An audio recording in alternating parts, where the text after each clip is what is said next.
Hello friends, welcome to Vittam Pravina Gurushala. In this video, we will be learning a very interesting, very exciting and one of the concepts which forms a very strong foundation for entire discussion in finance. Cost of capital. You would realize the importance of it once you get into the core topics of finance, and this is another topic. Unless you have right foundations, the application may not be comfortable. And most interesting, and this is one topic through which we get a lot of orientation towards many aspects of finance. But before you start watching this video, please go back and watch our video on statistics for finance. Certain calculations, certain metrics, certain measures shown there. You should know how to calculate since we'll be applying that knowledge here. So please equip yourself, particularly how to calculate something called beta. Please equip yourself with that and then start watching this video. Right. Now, we all know how to find time value of money. Given value of money at one point of time, what is its value at another point of time? Given present value, how to find future value? Given future value, how to find present value? But we have learned how to find that value when the rate, interest rate or discount rate is given. And in common, this interest rate or discount rate is called as hurdle rate. Same interest or discount rate, but this is a common term we make use for it called hurdle rate. Now, given how to find time value, we know, but what should we actually consider as hurdle rate? What should be the rate that must be taken for finding time value of money? And by finding time value of money, we're actually making various decisions. So what should be the rate we must consider for making decisions in business entity? So what should be the hurdle rate? Now, what should be the hurdle rate? That depends upon the decisions what we make. Is it for individuals, normally we say investors, or is it for business entities? So depending on from whose perspective the decision has to be made, what should be the hurdle rate differs. Now let us say the decision what we must make is for individuals, investors. Then we take expected rate of return as hurdle rate. Expected rate of return. So whatever is the rate of return, the investor, the individual is expecting, that we take as hurdle rate. But in case the decisions what we have to make are for business entities, which is mainly our focus, then we take minimum expected rate of return for the business entity. If it's a business entity, we consider the minimum rate of return business is expecting. But now, what is the minimum return a business is expecting to earn? Minimum, what is the rate of return business must earn? Simple. What the entity is giving to those who are given the funds. Remember, business would have got funds from different sources. And on that, it has to give a return. Whatever return business is giving to those who are given funds, at least that much it has to earn. So was the minimum return a business must earn what it has to give to those who are given the funds.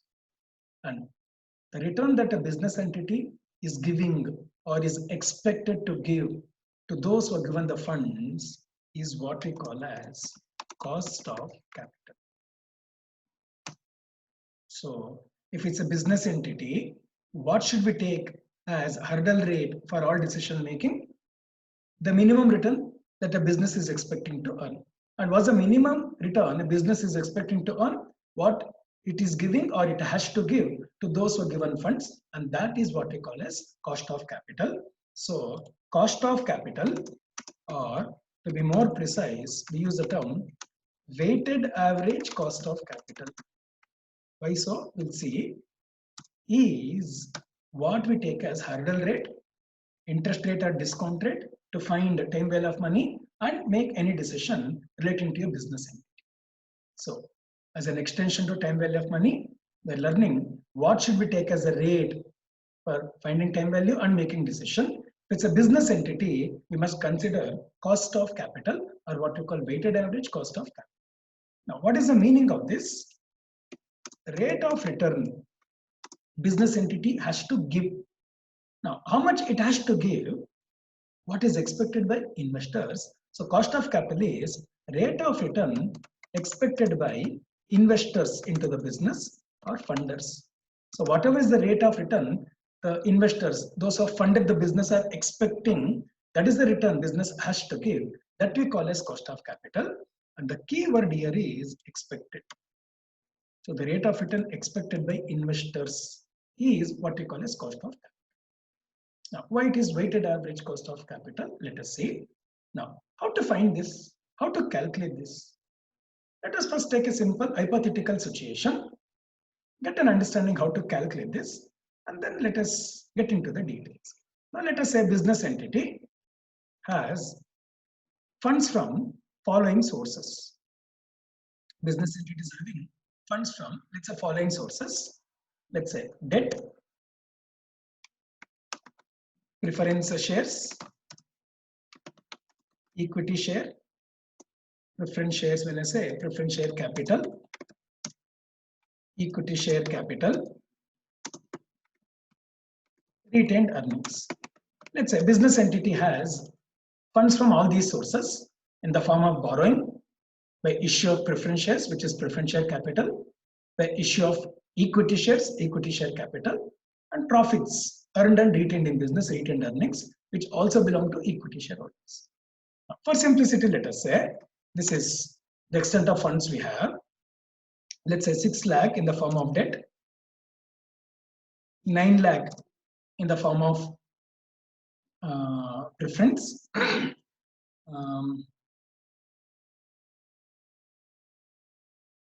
12 lakh in the form of equity share capital, 3 lakh, let us say, in the form of retained earnings. So let's say in total it has 30 lakhs. So let's say this is the funds company has mobilized to run the business. On this, the return it has to give is cost of capital. Now, how much it has to give? Now, that is what we need to learn. But for the time being, let's first put some numbers. Now, I'm using the term specific cost. What is specific cost? Rate of return expected by each source individually. Specifically, what is expected? So let's say lenders are expecting 12% return. How to find this number is the discussion we need to make. Let's see that in detail. Let's say preference shareholders are expecting 16% return. Equity share holders, let's say they're expecting 20% return, but hope you know that 20% return is not on just share capital, on everything that belongs to shareholders, and all that belongs to shareholders in the entity is called equity net worth. So when I say equity shareholders, it's not on capital they expect something, on retained earnings something else. Everything that belongs to them, there's some expectation. So just for simplicity, I'll say 20%. So I don't have to actually show separately.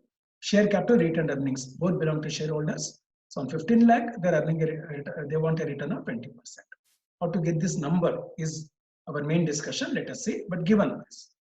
So if this is the amount we have mobilized from each source, if this is the return that has to be given or what is expected, so how much is actually we're giving as amount we have to give? So on 6 lakh, 12%, 72,000. On 9 lakh, 16%, 1,44,000. And on this, though, as I said, we don't have to separate it. So totally, we are expected to give a return of 5,16,000 on 3 lakh. So 30 lakhs. So this is the total funds mobilized. On that, this is the return we're expected to give. So what is the rate of return? So rate of return, or what we say cost of capital overall. So Each source, how much we should give, we've seen. So on the whole, overall, how much should be given? That how much should be given is cost of capital. So 5,16,000 is what we should give as a return for 30 lakh. So what percent? 17.2%. But friends, well, this is a simple direct way to calculate it. The very same can be calculated in a slightly different manner, which is what we need. Now, instead of taking the amount of funds given by each source and calculating how much is the return to be given, we do one more thing. We find what is the proportion of each source in the total capital. Was the proportion of each source in the total capital that we call as weight.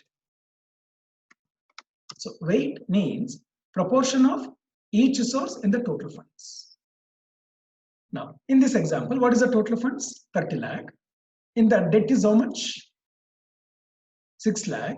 So what percentage of total funds is in the form of debt? 20%. Similarly, out of 30 lakh total funds, 9 lakh is in the form of preference shares. So what percentage of funds is in the form of preference shares? 30%. Now this 30% is called as weight of preference. So much is the proportion of preference shares in the total funds. It's called weight. Now these two we don't have to show separately. We can take it together. So equal to 12 lakh plus 30 lakh.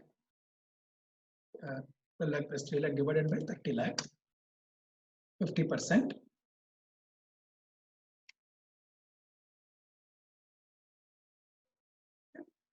So this is what you call weights. So the total funds, 20% is in the is from lenders, 30% is from preference holders, 50% belong to equity shares. Now, why did we calculate these? Now, one way to find cost of capital we have seen, but what is another simpler, better way? Friends, on 20% of funds in the business, mobilized by business, to give a return of 12%. On 30% of funds mobilized by the business, 16% return has to be given. On 50%, so much. So what we do, we multiply this and this. So it's called W into specific cost. In the specific cost, we have a denotation which we'll see. So this into this.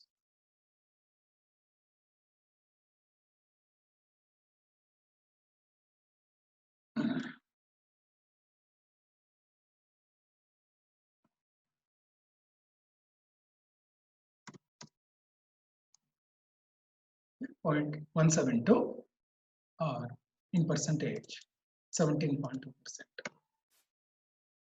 Now, either way you calculate it is same, but what we did here was we converted each source into weights, the proportion of each source into weights. Using that weights we calculated, and this is in fact usually considered the best method and the simplest method to calculate cost of capital, and this is exactly the reason why it is called weighted average cost of capital.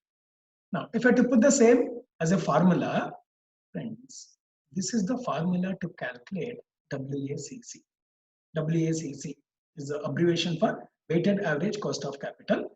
So this is the formula, and it is WACC is denoted by K. K is the denotation, standard denotation for cost of capital. How do we calculate? KD, cost of debt, specific cost of debt. So we call it as KD. K represents cost of capital. So KD means cost of debt into weight of debt. What is weight? We know proportion of debt in the total funds. KP, cost of preference into weight of preference, plus cost of equity into weight of equity. Now this is the formula. So how to calculate weighted average cost of capital using this? But you can see here, this is method 1. There is another very interesting method, but for that, you first need this background. And which method should we use in the given context is itself a decision we have to make and identify. We will see. So why we need cost of capital? For a business entity, this is the hurdle rate we consider for any decision making. How to calculate cost of capital? What we need to calculate is overall cost of capital, or what we say weighted average cost of capital. And how to calculate? It is denoted by K, and this is the formula for calculating. But now, if this is what we have to calculate, what are all the requirements? So K, WACC, K, this is how we denote, KD, WD,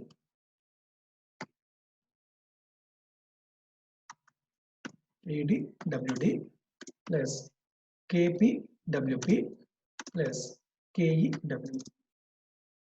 So this is the formula. This is how we calculate. So in our example here, cost of debt 12%, weight of debt 20%, 0.2 or 20%. Cost of preference was 16%, weight of preference 30%. Cost of equity 20%, equity includes share capital, retained earnings, everything that belongs to shareholders. Weight of equity, both these put together was 50%. So to calculate this WACC, what are all the requirements for us? Friends, we need to identify three aspects. When these are ready, then you can use this formula and calculate WACC. So what all do we need? One, we need sources.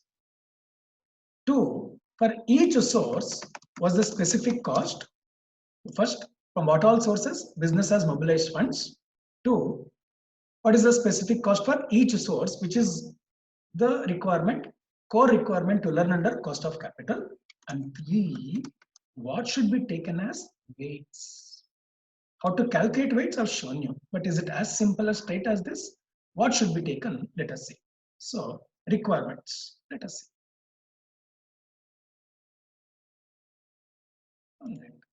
Now, what are the sources from which business can get the funds? Now, unless you identify this, how to calculate WACC may not be clear. But friends, broadly, it is the same as what we had in our example. Broadly, for any business, these are the sources.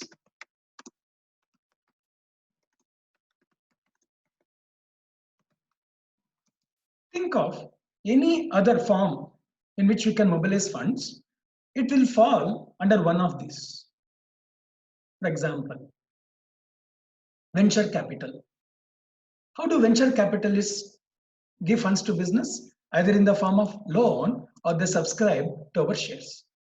So whichever the other form of funding you come across will fall under one among this. So broadly, these are the three sources or four sources. You want to take retained earnings separately. So depending on this, we write, let us say we don't have preference shares for a business entity. Then what should be the formula for WACC? KDWD plus KEWE. Ignore preference shares. Let's say we don't have debt. KPWP, KEWE. Let's say we don't have debt or preference, only equity. You can say KEWE, but you don't have to even mention that because entire 100% of funds is only in the form of equity. So cost of equity itself will be overall cost as well. But what to write, what to include in the formula depends upon what sources the business has the funds. In reality, very few cases we find companies having preference shares. So by and large, it will be debt and equity. So this is what we do. Right. Then sources are simple. If you take a look at the balance sheet of any company, you can identify what sources we have. Accordingly, how to calculate WACC, we have a clarity. But what is most interesting and exciting is for each source, what is the cost, which is what we call specific cost. Specific cost means cost of each source. At the very outset, what is cost of capital? Rate of return expected, what we're supposed to give. So each case, how to find the rate of return expected by investors. Now, this is what we do. Let us take for each of these sources individually. So first, let us take cost of debt. Cost of debt which we denote as KD. Is how we denote cost of debt. Let's see how to calculate this. How to find cost of debt? I'll begin with a formula. It's KD is equal to R into 1 minus T. R into 1 minus T. This is how we find cost of debt, rate of return expected. But what is this R? What is this T? Since R is rate of return expected by lenders, the debenture holders over. What is the rate of return expected? And let's be clear, what we must consider is rate of return expected, not what is the rate of return given. You may be giving some return, we will be interest, but to find cost of debt, we don't consider that. What we take is rate of return expected by lenders. Now, what is the return that is expected by lenders from a company? Just to show, this is the annual report of Hindustan Unilever Limited, 1920, the latest annual report. And one of the calculations, one of the context, HUL shows how it has calculated its cost of capital. Now, what is the context? As we get into the subject of finance, you will see all this more in detail, but this is one such context. And how it has calculated its cost of capital, let us see. So, cost of debt is taken at effective rate of interest applicable to a AAA rated company like HUL. So, how did HUL estimate cost of debt? It has first identified the credit rating of the company. In this case, it is AAA. Now, what does credit rating indicate? The risk level or the safety level. Higher the rating indicates less risk for investors, or high safety. When the safety is high or the risk is low, the return expected by investors is also low. But let us say the credit rating was C minus something. What does a low credit rating indicate? What is the terms used? It will be AAA, plus minus, numbers. But a high credit rating indicates high level of safety for those who give the funds or less risk of losing money. A low rating indicates the safety level is less or risk is high, and in common parlance we know higher the risk, higher the return expected, lower the risk, lower the return expected. So what is the rate of return expected by lenders depends on at present what is the credit standing of the company, credit rating of the company.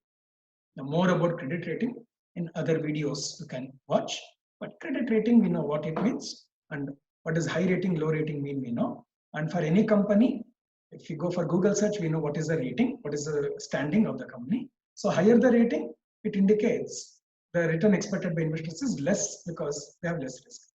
Lower the rating indicates for investors it is high risk, so they expect. Now specifically what's the number? That depends on, in stock market or bond market we say, how we have a stock market, even for bonds, debt instruments, there is market. So in the market, for a AAA rated bond, on an average, what is the yield? What is the return? We have all this data that will be available in the stock exchange. So for a bond having C rating or a low rating, in the market, what is the return? What is the yield? It's called YTM. That will be available, but all this for the time being at least will be made available. So rate of return expected by lenders, and that depends on the rating. But this rate of return expected by lenders is fine. Is this what we should give? This is what we're supposed to give. Let's say we give that. Is this the cost for us? Let's understand it with this example. Please follow carefully. Let's say for a company, the EBIT is 10 lakhs. EBIT is 10 lakh. Let's say for the company, the tax rate applicable is 30%. Well, let's take two situations. Situation one, situation 2, where situation 1 is there is no borrowing. Situation 2, there is a borrowing. It's a borrowing of 5 lakh. Let's say borrowing in this case is, let's say 5 lakhs at the rate of, let's say 12% interest. Assume some number. Now, was the EBIT of this company 10 lakhs? This is the EBIT. Now, let us say there is no borrowing. So, less interest. No borrowing, so no interest. But in this case, there is a borrowing of 5 lakh at 12%. So, 5 lakh into 12%. This is the interest. We get EBT, earnings before tax. Since I said, let the tax rate be 30%, let's tax at the rate of 30%. So on this 30%, same holds good here. So what is the earnings after tax? Something. Some number we are getting. Okay. But friends, our focus is this. In this, there was no borrowing. The tax burden was 3 lakh. Here, we have a borrowing on which we are paying an interest of 60,000. Remember, interest is a charge on profit. And because it is charged, the taxable profits has reduced, and due to which the tax burden has reduced by how much? If there was no borrowing, the tax would have been 3 lakh. But because there's a borrowing, and since we are paying interest, the tax burden has reduced by 18,000. So if you borrow on account of interest, there's a benefit of tax savings possible. Now, how much is the interest we're paying? 60,000. But because of this 60,000, we're saving 18,000 tax. So effectively, we are paying, how much actually were we paying? 42,000. We pay 60,000. But because of that 60,000, we're saving a tax of 18,000. So effectively, 42,000 is what we're paying. And on 5 lakh, this 42,000, what is the percentage? 8.4%. So technically, the rate of interest is 12%. But for us, the cost is not 8%, 12%, just 8.4%. Now, this 8.4% we can calculate in a different manner as well. Was the rate of interest 12% into 1 minus tax rate? What was the tax rate? 30%. So 12 into 1 minus tax rate 30%, 8, which is this formula.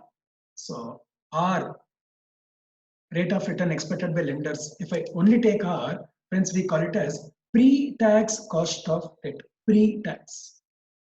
After adjusting tax benefit, what we get is called post-tax cost of debt, and T is tax rate. To be more precise, effective tax rate. Now, what is the effective tax rate? Company to company it differs. Generally, we consider a standard rate, flat rate, 30%. Currently, most companies 25%. So, given the rate, we consider that. But in reality, what we consider is the effective tax rate of the company. Done. So, cost of debt, the first component. How to find the cost of debt? R into 1 minus T. If I only take R, we call it as pre-tax cost of debt. R into 1 minus T is called post-tax cost of debt. What is R in this? Rate of return expected by lenders. That depends on the credit rating. But all these details should be made available. If made available, simple formula, just substitution. T is tax rate, effective tax rate, and Y it is R into 1 minus T we have seen. But quite often, the information about what is expected by lenders may not be available. If available, good. If not, let's say a company has issued 15% debentures, assume. Now, this is the rate of interest it has been giving. So in the absence of other information, this itself we consider as R, what is expected. This itself we consider as what is expected.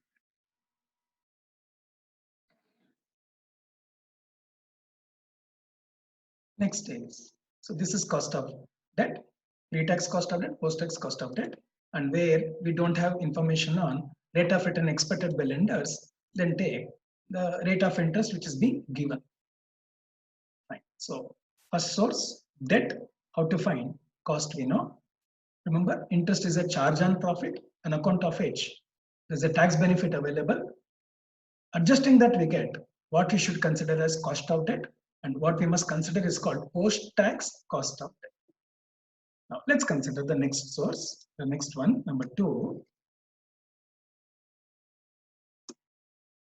cost of preference, what we represent as KP, cost of preference, KP. Now, on preference shares, what do we give? Dividend. That is the return we give. And we are aware the rate of dividend on preference shares are predefined, fixed. We don't keep changing it, which means KP is equal to R. R here is rate of dividend, and interest is a charge on profit, but dividend is not a charge, it's an appropriation of profit, no tax benefit.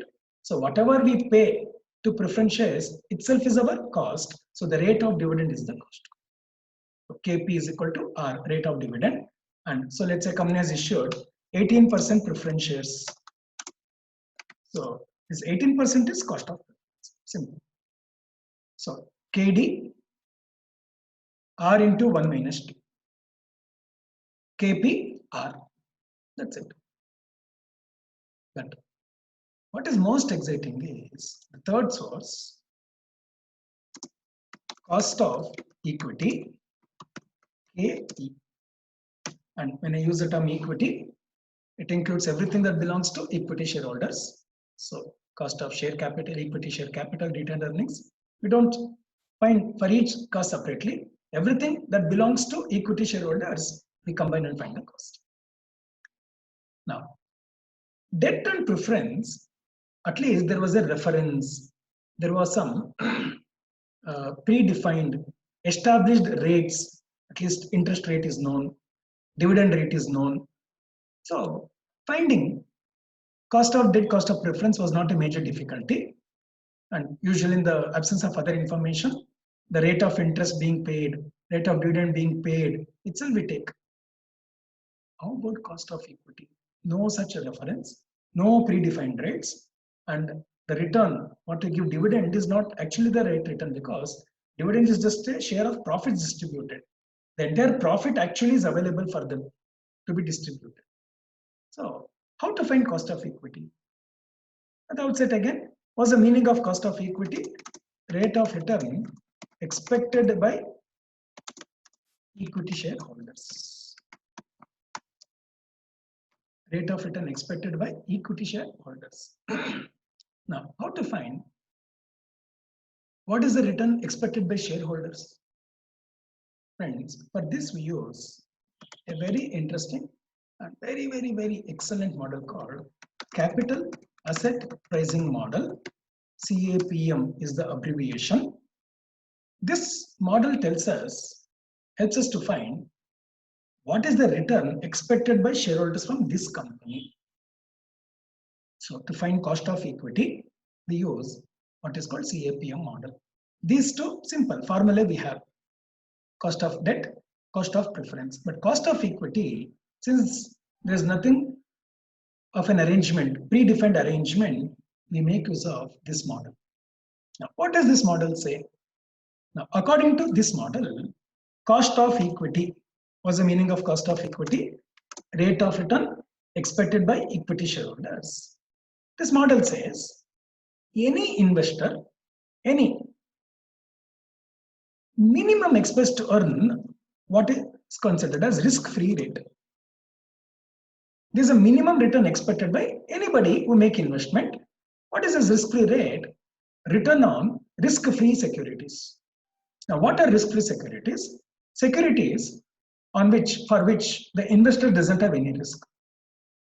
When he makes investment in that, he is assured of getting returns, is assured of getting back his investment, no question of default. Such securities in which for investors there is no risk. Return and repayment is assured is called as risk-free securities. Now, which securities are risk-free? Usually what is issued by government. So all government securities are risk-free since they're backed by government. Now, this model says anybody was a minimum return they must earn, they will expect. The return they can earn without taking any risk. And what is the return we can earn without taking any risk? The rate of return on government securities, which are considered risk-free securities. Now, how do we find which are the risk-free securities? What is the rate of return? Friends, if you visit RBI website, Reserve Bank of India, this is a banker to the bank, and it is RBI which issues securities on behalf of government. So government securities are issued by RBI, and if you go here, homepage, one of the item is market trends, where we find different government securities issued, both short-term and long-term. What are the rate of return? So, for example, 91-day treasury bill. If we invest in that, this is the return we can earn. And remember, they're risk-free, and this is the return it is giving. 182-day treasury bill, 364-day treasury bill. Similarly, long-term. Now the dilemma is, we need risk-free rate, that is return given by government securities, and broadly government securities are of two types, long-term and short-term, which should be considered. So if it is short-term, treasury bills was the return, long-term, 6.17% government security, 2021 means government securities which are maturing in 2021, next year, 2024, maturing in 2024, those maturing in 2026. Now, all these are long-term government securities and some are short-term. And on each, if we invest today, what's the return we can earn, or what is the return these securities are earning to the investors? We have the information. Now, what should we consider? Since equity shares are long-term in nature, the risk-free rate should also be taken for long-term government securities. So, though we have a choice about long-term and short-term, equity being long-term in nature, it's a permanent asset, it's perpetual instrument. So, we should also take the longest term available, what are the government security with the longest term, rate on that should be considered.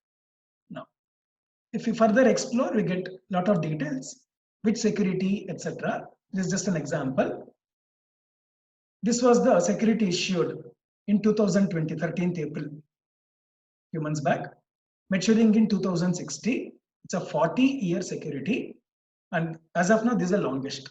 And in April, what was the rate at the time of issue? This was the rate offered by government. So all those who invested in this is the rate of return, interest, 7.19%.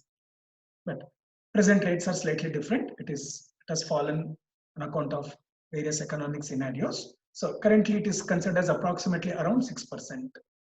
Whatever. I mean, what exact number to take, we can't generalize at this point of time, but on where to source the information is what we're trying to identify. And for us, most of these data will be made available. So let's say 6%, just example, RF 6%. So we take this risk-free rate.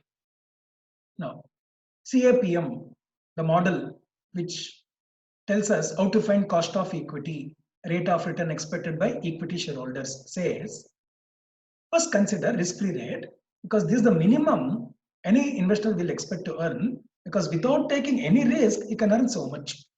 So this is the minimum return we must get. But this is the return given by risk-free securities. Equity shares are highly risky securities. If I invest in shares, equity shares, am I assured of getting dividend every year? How much will I get? Is there any definite certainty? Am I assured of getting back my money invested in shares? What I've invested may become 10 times, 100 times, 1,000 times, or it may become worthless, I may lose everything. So returns are not assured, and even getting back our principal investment also not assured. So equity shares are highly risky instruments. Now, if it is risk-free, This is what we earn. This is what we expect.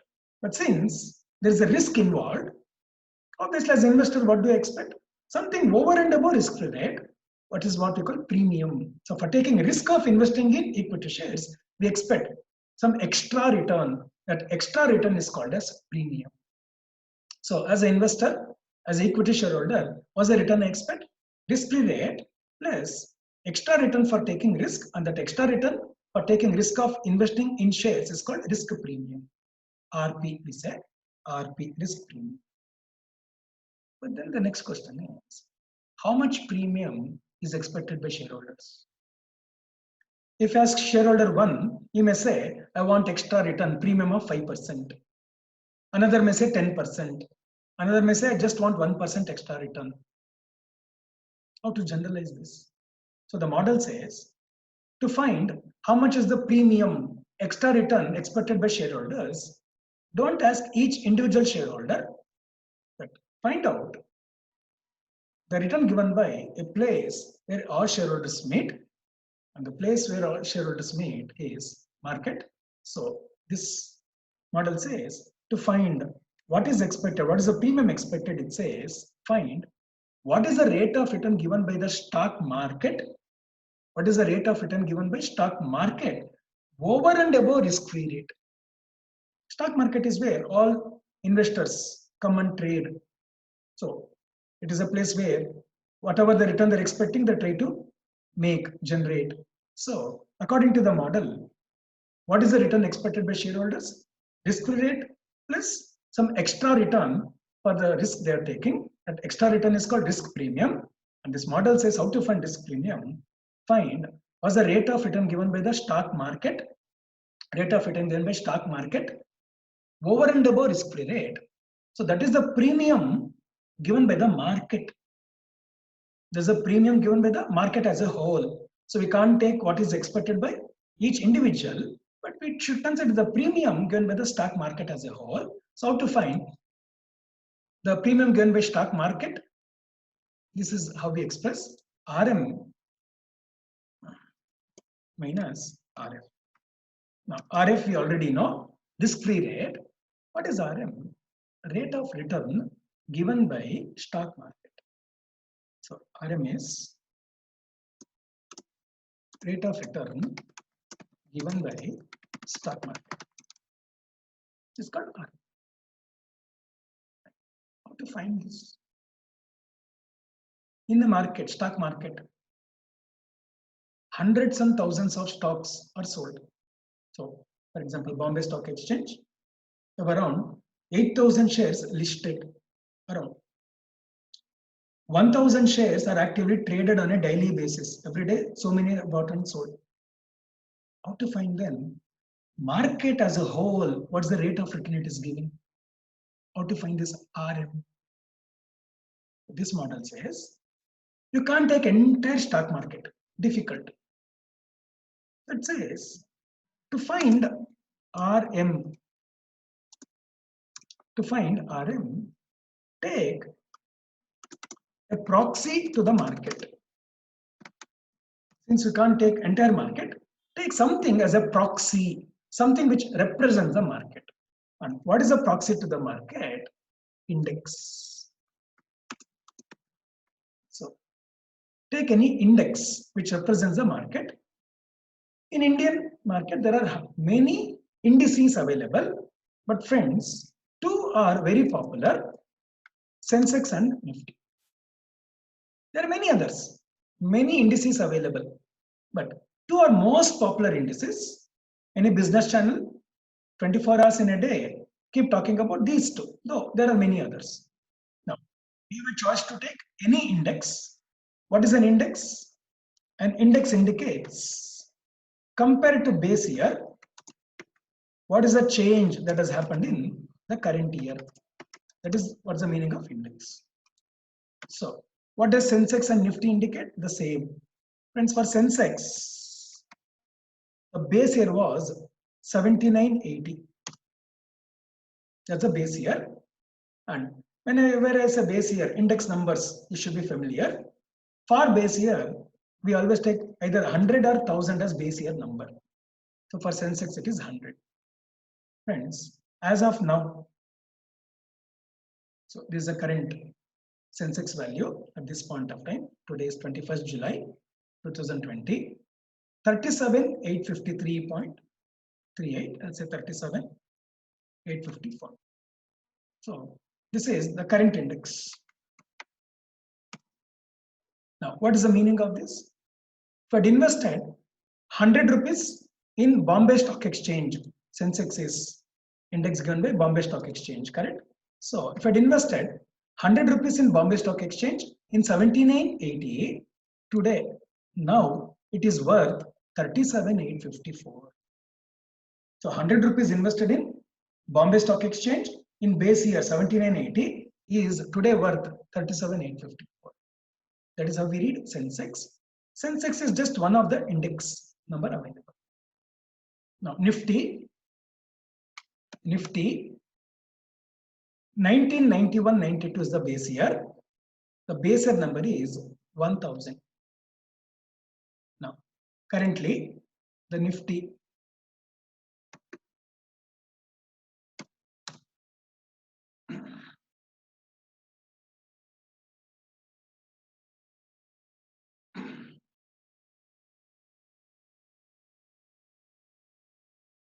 now at present the Nifty value is 11,145. 11,145. Now, how do we read this? If I had invested 1,000 rupees in National Stock Exchange in 91-92, today it is worth 11,145. Now, how is this number calculated? Is a different issue altogether. Interesting calculation, but that is not our immediate requirement. This is how to read any index. For Sensex, this is the base year. Nifty, this is the base year. And in India, you are aware, only two markets are most active, BSE, NSE. There are others a few, but these two more active. If you go to the websites, BSE and NSE, which are the indices available, which are the different indices available, and if you go to each index, what is the base year, how it is calculated, all details are available. So how to read it, you would know. And just for simplicity, though this is something you will know later, Sensex is calculated taking 30 stocks. Nifty is calculated taking 50 stocks. Which 30, which 50? Well, that is a different discussion later, which you could understand later. But Sensex is an index calculated taking value of 30 stocks from 1780 till date, taking value of 30 stocks. Is it same 30? No, but what's the story behind? You can see later. Nifty is an index calculated taking value of 50 stocks. So 91-92 till date, taking value 50 stocks, this index is calculated. And how to read, we just now discussed. Now, CAPM says to find what is the premium expected, risk premium, take rate of return given by stock market over and above risk-free rate that represents premium given by the market itself. Market itself. That you take instead of taking from each individual investor. Now, how to take RM? So, to find RM, the model says take anything proxy to the market because you can't take entire market. Now, what can be taken as a proxy? Take any index, Sensex, Nifty, whichever. Now, how to find this? Friends, if I go to Bombay Stock Exchange, indices, historical data,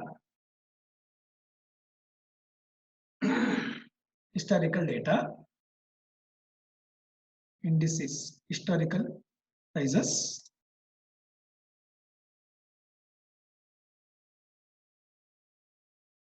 For every index, till date, all the data is available on a daily basis, monthly basis, yearly basis. Now, our requirement is to calculate RM, rate of return given by stock market, and return any percentage. Was a standard practice? Always we express per annum. Correct? So when I say bank is giving 6%, it's implied it is 6% per annum. So generally the practice is to express the rates per annum. Now, so to find RM, what we do, take any index, So all this is the list of index available. I'm choosing Sensex, but any index for that matter. We take yearly data, and this is for Sensex. Data is available from 1980 because the base year is 1780. Submit. You get the details from 1980 till date. And if you click on this button, you can download it. So it's already downloaded and kept ready. So you get this. So this is the data we have for Sensex from 1980 till date. Normally you find open price, high price, low price, close price for the year. All these details you find, but you can get this data. Now, this we always consider only closing price for a given period. So this is the Sensex value yearly.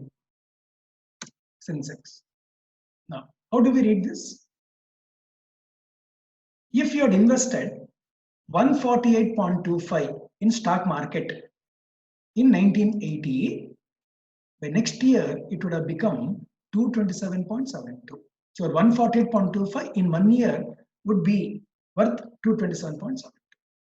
So let's say you had invested in 1998 3055.41. In 1 year it would have become 5005. In 2006, let's say you had invested 13786.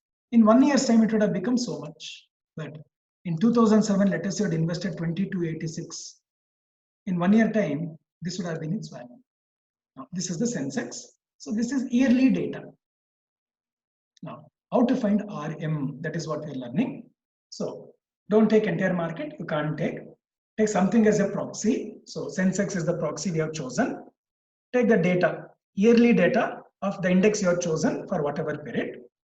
Calculate what is called yearly returns. Yearly returns. Now, how do we get this yearly returns? Simple. Friends, if you invest so much in 1 year, it becomes so much. So this difference is the returns you're earning. This difference is the returns you're earning. Returns, but we need return as a percentage. So how do we get? So much is the return you're earning on so much of investment. So if you invest so much, the difference is the return you get. This is what you call as yearly return. In 1 year, your investment will give a return of so much. So if I had invested 148.25, on that, the difference is the return, which is 53.6. Similarly, if I had invested 227.72, in 1 year time, it would have become 235.83. So what is the return I earn? This difference is the return I'm getting on investment of this. So usually we say P2 minus P1 by P1. P1 minus P0 by P0. But as a formula, how to express, we will see. So this is. Now I can calculate this on Excel. I'm just showing. So this is lagging. You're getting this number. So friends, if I'd invested in 2007, whatever amount you invest, by 1 year you would have lost 52% of your investment. You would have lost 52% of your investment. If I'd invested in 2008, you would have got 81% return on the amount you had invested. Now, this is what is called yearly returns. But I don't need all these numbers. I need one number to represent the data. So please remember our discussion in the video Statistics for Finance. What do we call one number which represents the entire data? Mean. So what we do, we calculate arithmetic mean or mean for this. And usually to calculate mean, we take last 8 year or last 10 year data. In our classroom discussion or whatever period we are given the data, we take. So we take some average of, I'm showing using Excel, but how to do it manually, please refer our video on Statistics for Finance. So how to make all this calculation you would know, but I'm just now showing directly using Excel function. So let's say I've taken last 8 years. Let's say we're taken for 10 years.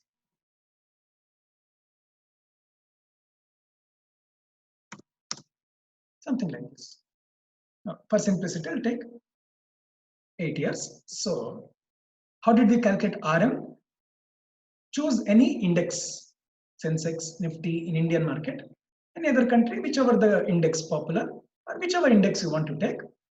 Take yearly data, calculate yearly returns and take average. Now, in the way the data will be given for us in the classroom discussion, for whatever period given, calculate for that period the average. So I'd say just for simplicity, example, RM,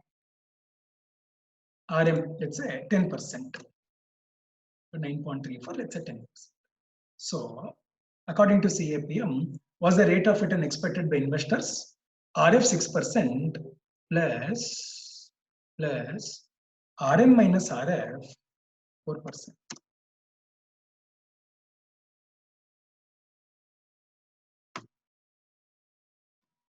This is RM. So how much is RM minus RF? 4%. So according to the model, what is the return expected by shareholders? Risk-free rate plus market is giving a premium of 4%, which is what is expected on an average by all shareholders. On an average, this is the return expected, premium expected, 4%. But now, from every company, do investors, shareholders expect same rate of return? Let it be Hindustan Unilever, Reliance Industries, Bata, Infosys. Will they expect the same rate of return? Does it make any sense? No. So this is the risk-free rate. 4% is the premium given by the market. Risk-free rate you can't change, but from this company, how much premium should I expect? Market is giving a premium of 4%, stock market. But how much should I expect from this company is what I want.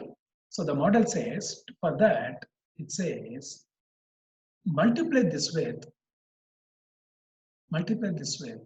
something called beta.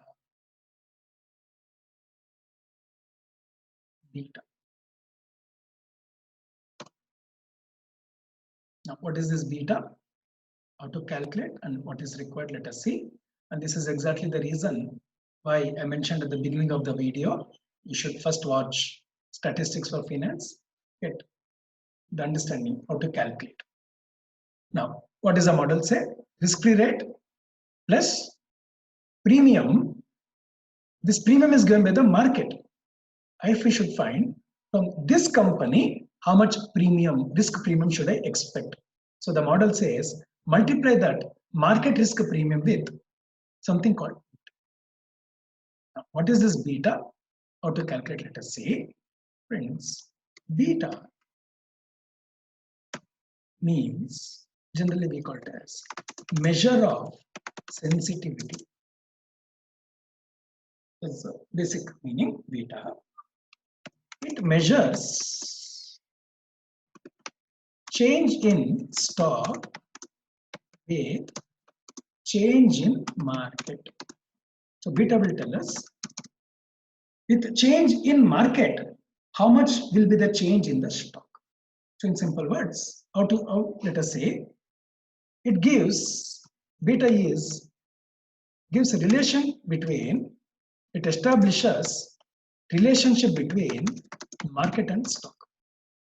So beta is a measure which establishes a relationship between market and stock. It measures with change in market, what will be the extent of change in stock. How? Let us say, please follow this entire discussion very clearly. Let us say, Sensex now is, let us say just example, 38,000. So Sensex now 38,000. Let's say, just example, Sensex tomorrow, another day, is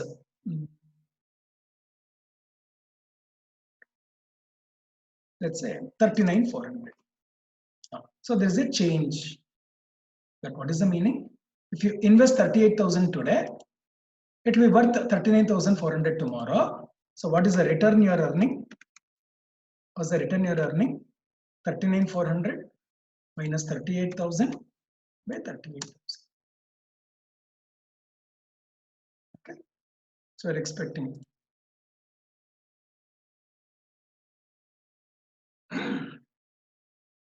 I'll just make it for simplicity 39,140. So exact 3% return. Some number. Or let us say Sensex today 38,000. Let's say Sensex tomorrow 36,100. So what is the return we are earning? If you invest 38,000 in one day, it becomes 36,100. So there's a return of minus 5%, or we will lose 5%. Now, friends, this is called a change in the market. But the change in market, what I'm mentioning is nothing but what? Return. So when I use the word change in market, what's the meaning of change? Return. So if the change is upward, we say there is a positive return. Change is downward, we say there is a negative return. But return. Now, what does beta tell us? We change in market, or in other words, if this is the return given by the market, change, return, what will be the change in stock, or what will be the return in the stock? What will be the return given by the stock? That is what beta tells us. So this is the return given by market, stock market. What is the return we can get from the stock? That beta will tell us. So beta will tell us with change in market, what will be change in the stock? If this is the return given by the market, what will be the return given by the stock? What will be the return given by the stock? That is beta. Now, how to calculate? Let us say, but first let us take an example. Now, let's say if beta is, I'll take three situations. How to get this number? We'll be learning it. Let us say if beta is so much. Let's say market is rising by 3% or falling by minus 5%. Rising by 3% means giving a return of 3%. Falling by 5% means loss of 5%, negative return. So let's say this is expected. What does this mean? Now let's say market is rising by 3%. Friends, if beta is 1.2, what it means is if market rises by 3%, we can expect the stock price to rise by 3.6%. Market is rising by 3%, but you can expect the stock price to rise by 3.6%. So what are we doing now? Change in market into beta will give us change in stock. Simple words. Market return into beta will give us what's the expected stock return. So you know beta, then this is how we interpret. But let us say market is falling by 5%. If beta is 1.2, what it means is beta for a stock 1.2. It means if market falls by 5%, the stock price will fall by 6%. So minus 5 into 1.2. Now this is how we interpret beta. Beta tells us with change in market, what will be the change in the stock? With change in market, what will be change in the stock price? Change is nothing but return. So market is changing, rising by 3%. Stock price will be rising by 3.6%. If market is falling by 5%, it means stock price will fall by 6%. But when is this happening? If beta is 1. Now let's say beta is 0.7. What does it mean? If market is rising by 3%, it means stock will be rising by 2.1%. Market is rising by 3, stock price will also rise by 2.1%. Let's say market is falling by 5%. What does it mean? If market falls by 5%, you can expect the stock price to fall by 3.5%. This is if beta is 0.7. Now, you can make out this. If beta is 1, what does it mean? If market falls by or rises by 3%, we can expect even the stock price also to rise by 3%. If market falls by 5%, we can expect even the stock also to fall by 5%. So what are the price now? we can expect it to fall by 5%. Now, this is how we interpret beta. So what we're trying to find, given the change in the market, what will be the change in the stock? So if you know beta, how to interpret, we discuss. But what we should find is how much is this beta? How much is this beta? So what does beta tell us? If this is the change in the market, how much will be change in the stock? So given this, how much is this? So given the market return, how much will be the stock return? So that is what we're trying to find. And what can help us to find that? Beta. Now, please recall our discussion in statistics, where we discussed if you have two sets of data, X and Y, two sets of data. Given value of one variable, we find value of another variable, and we do that by making what is called regression equation. And in our discussion, we have mentioned to make it uniform, to make it simple, what we know, we always take as X. What we should find, we take as Y. So, regression equation, this is the standard practice. In this, what is the change in market is what we know. We should know what will be the change in the stock. So, we take X as market return, Y as stock return. X as market return, Y as stock return. So given X, how much will be Y? So regression equation of Y on X. And in finding this regression equation, as you're aware, in our discussion on statistics,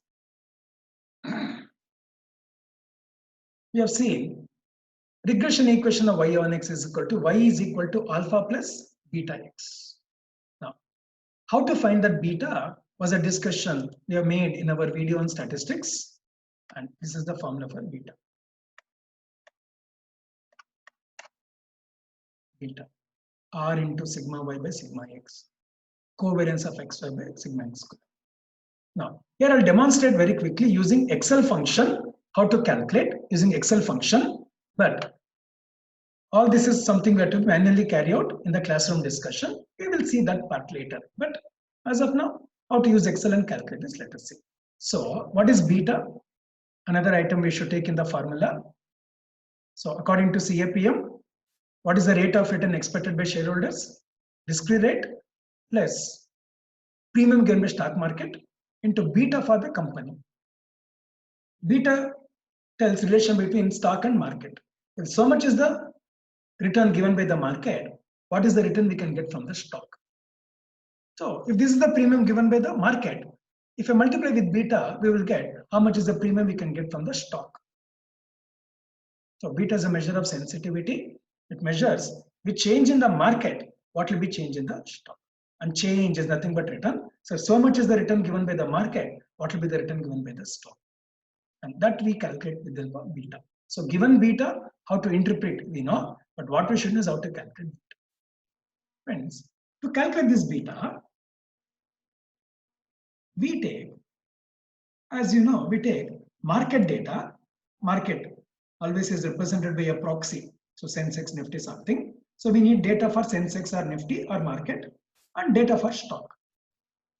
Normally this is calculated taking 1 year data, last 1 year daily data.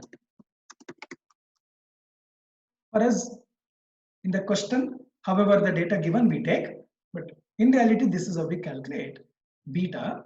We take daily data for last 1 year of both market and stock. Since we have to find relation between market and stock, we take this. And going by our discussion on regression, what we know we take as X, what we should find we take as Y. So always the market data will be taken as X, stock data will be taken as Y. Now, on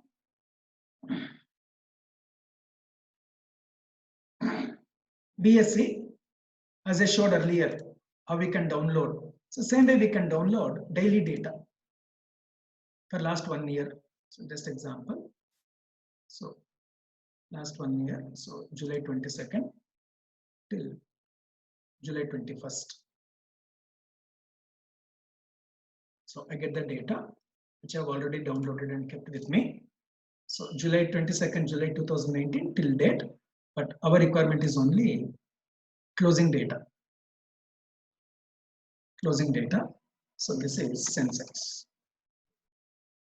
Okay, but to find beta, we need both market data and stock data. Same way, if you go to Bombay Stock Exchange, you can download for not only index, even for stocks. Friends, what I'm showing here is the data for Reliance Industries Limited, RIL, Reliance Industries Limited, same period, same last 1 year, I've taken the data. Same data, 22nd July onwards. And our requirement is only closing price.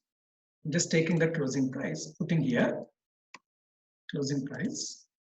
This is for Reliance Industries Limited. So to find beta, we need market data, we need stock data. So for last 1 year, usually is what we need. Please remember, to find RM, market return, we need yearly data.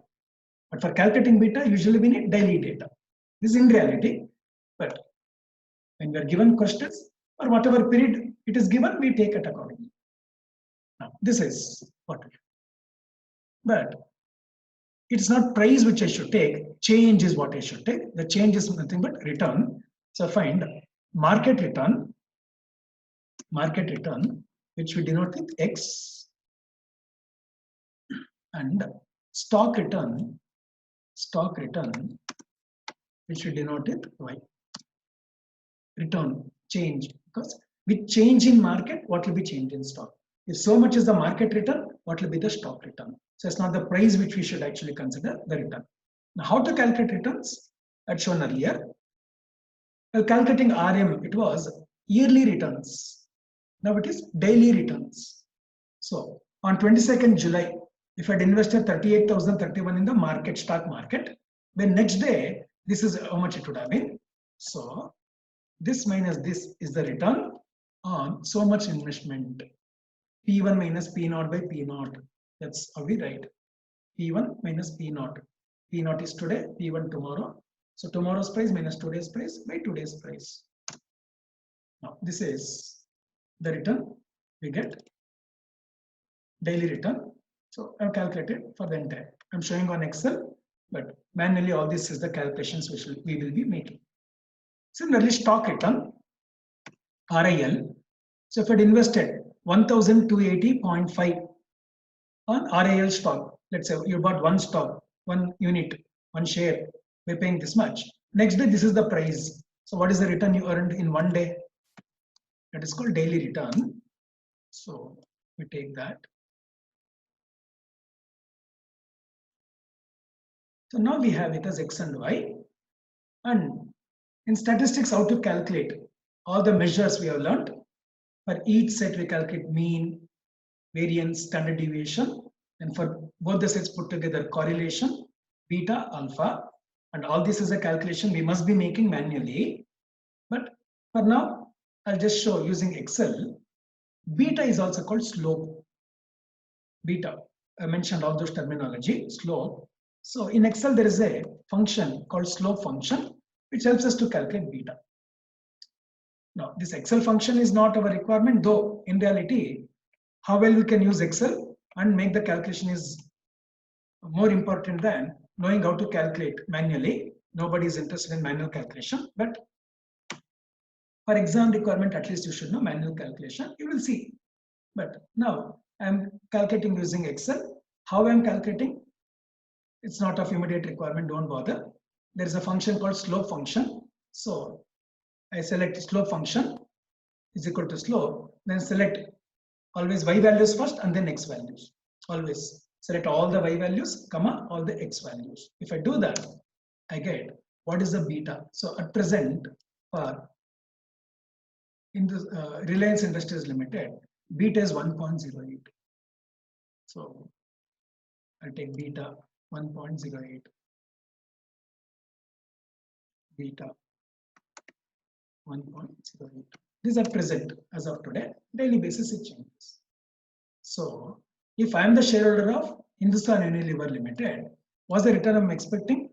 Risk-free rate 6% plus beta 1.08 into RM minus RF. Risk-free rate plus beta into RM minus RF. Market is giving a premium of 4%. But from Reliance, how much premium should I expect? So we multiply market premium with beta of RIL stock. What does beta indicate? If so much is the market return, how much will be stock return? So same lines, if so much is the premium given by the market, how much will be premium from the stock? So at present, what can we say is the return expected by shareholders of RIL? 10.32 as per this model. And mind you, in reality, every shareholder will have different expectations, so can't generalize. But in general, on an average basis, how to find what is the return expected by shareholders of the company? So this is how we calculate cost of equity, rate of return expected by equity shareholders using CAP. Now, what is the background we need for this? RF, RM, how to calculate? Select any index, take yearly data, find yearly return, take average. For us, in our classroom discussion, all that we may not have to do. They will give the data, whatever period they give, take returns and current average. How to find beta? Take market, that is Sensex or in index data, take stock prices for whatever period, calculate returns. How to find returns we know, then calculate beta.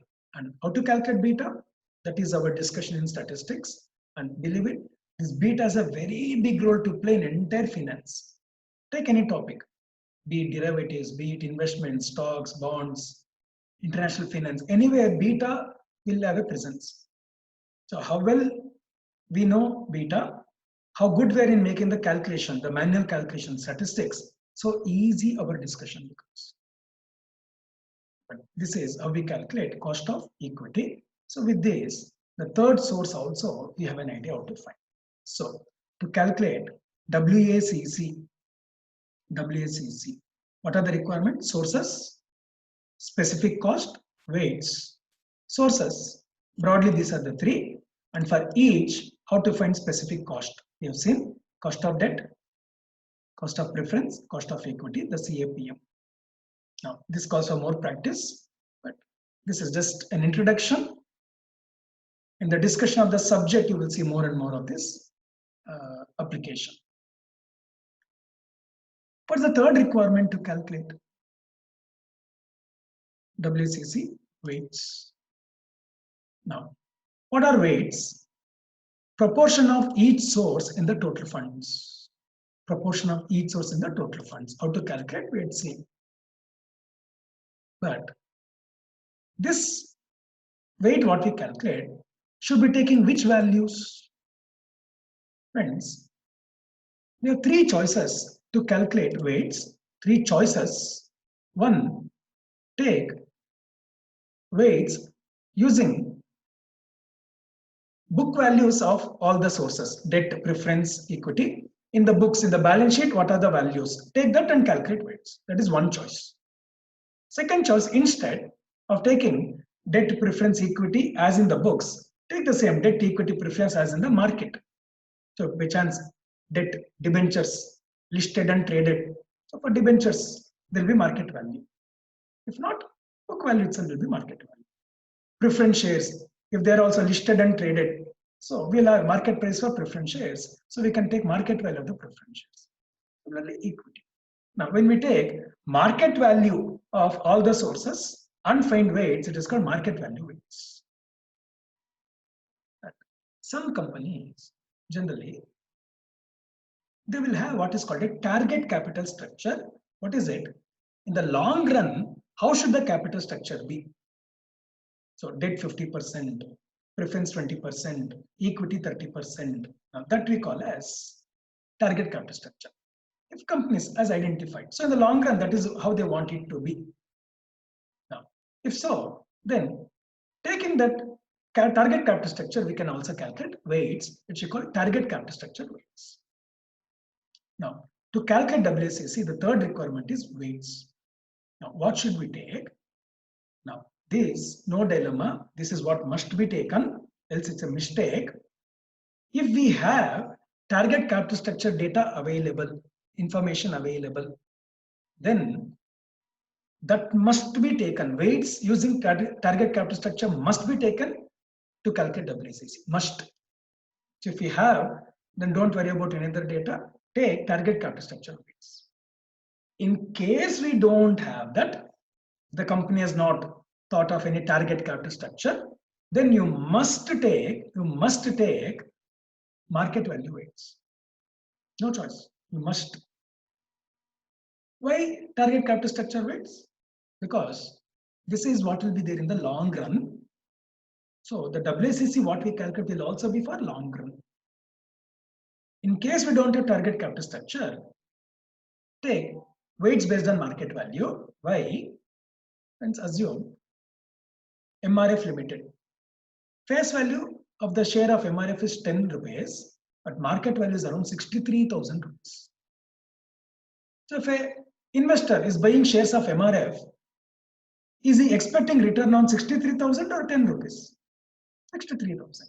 So taking market value weight will be appropriate because the return expected by investor is more based on market value. So if we don't have target capital structure weights, then we take market value weight. That must be taken. Only when these two are not available, we go with book values. But book value weights are just meant for academic discussion, exam purpose, classroom discussion. In reality, it is wrong to take book value weights. But since we may not have data, we may not have details, we may take weights using book value, but in reality, it's a mistake. But at least in our case, for academic purpose, if you don't have target capital structure weights and market value weights, you can consider book value weights. Now, this is how we calculate WACC hurdle rate. K is how we denote KDWD plus KPWP plus KEWE. So to find this, we need three information: sources of funds, specific cost, weights. From what sources business gets funds? Broadly 4 sources or 3 sources. How to find cost of each source? This is what we have. In particular, cost of equity, beta, RM. So please play back the video and get a complete understanding. And then weights. What should we take? But friends, all this is just method 1 of calculating WACC, which we use. But in learning strategic financial management, calculating WACC using this method is limited in application. We use it, but there's another method which is more exciting, which has a very much of application and role to play, the method 2. So what is method 2?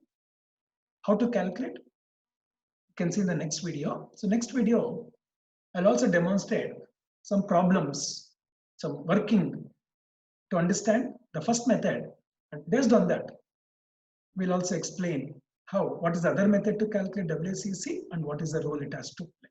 And if this is known, we are equipped to learn strategic financial management.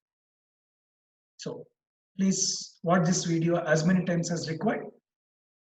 What are the sources of data I'm showing? Currently for video purpose, I've shown calculating using Excel sheet, but how to actually calculate manually, all that is something we will be learning, but that will happen soon. Okay. All the best. Enjoy your learning and watch out for our next video on cost of capital 2, where we learn method 1 with problems and method 2 and its implications. Have a great learning. All the best.